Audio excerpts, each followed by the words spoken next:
Hi, I'm Kelly Snyder. Thank you for joining us today to talk about multiplication and division facts. Using objects you have around the house to make concrete and pictorial representations will help support and reinforce what's going on in your child's classroom. These representations are key to grasping multiplication and division, since just memorizing the facts is not useful unless it's built in conceptual understanding. Before you begin working with the facts, there's some things that your child needs to understand about multiplication and division. They need to understand that in each problem there'll be the number of groups, the number in each group, and the total. And depending on where the unknown is, will dictate whether it's a multiplication or division problem. For instance, in this one, I know the number of groups and the number in each group, so I multiply to find the total. In this one, I know the number of groups.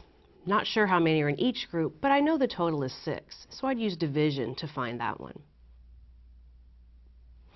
In this example, I don't know the number of groups, but I know each group has 2 for a total of 6, and I would use division to solve that one as well. So let's try some multiplication stories. I might start something like, I have 3 friends. Each friend has 2 popsicles. How many popsicles do I have altogether? I would encourage your child to skip count to solve, since that's what they're doing in the classroom. So they might solve as 2, 4, 6 for a total of 6. Most children know how to skip count by 2s, 5s, and 10s fairly well through groups of 10.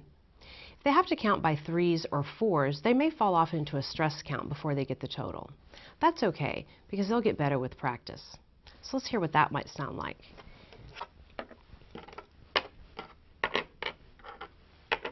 I have 4 groups with 3 in each group. So they might say 3, 6, 9, 10, 11, 12 to get their total. Another visual you'd like to use for multiplication and representation is the array model. In this model, the rows are the same as the groups, and the columns indicate number in each group. So a story for this might go, in a movie theater, I see 4 rows with 5 seats in each row. How many do I have in all? And they might count as 5, 10, 15, 20 to solve. I have 20 in all. When your child's comfortable with the array structure, they can make relationships between known and unknown facts. If your child knows that 3 rows of 3 is equal to 9, they can use that to figure out 6 rows of 3, since that's 2 of the groups.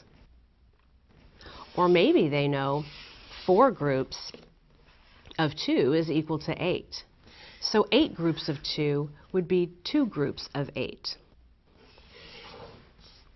You could also play a game with number cards.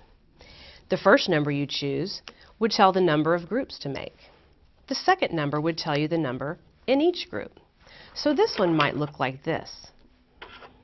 I have 3 groups, 2 in each group, 2, 4, 6. I have a total of 6.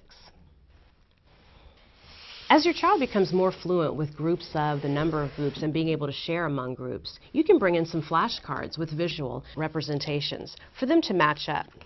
So I have 3 times 4, 5 times 4, and 9 divided by 3, and my visual representations. When I start with 3 groups of 4, I might choose this card, because in this one I see 3 rows with 4 in each row for a total of 12. With 5 groups of 4, I might pick the card that has 5 circles with 4 dots each for a total of 20. In this example, I have a total of 9 divided into 3 equal groups, which matches this picture of 3 groups with 3 in each group. You can use any sorts of objects that you have around the house to play any of these games. The important thing is to have the concrete and pictorial representations to go along with the facts so that your children can gain understanding. Thank you so much for joining us today.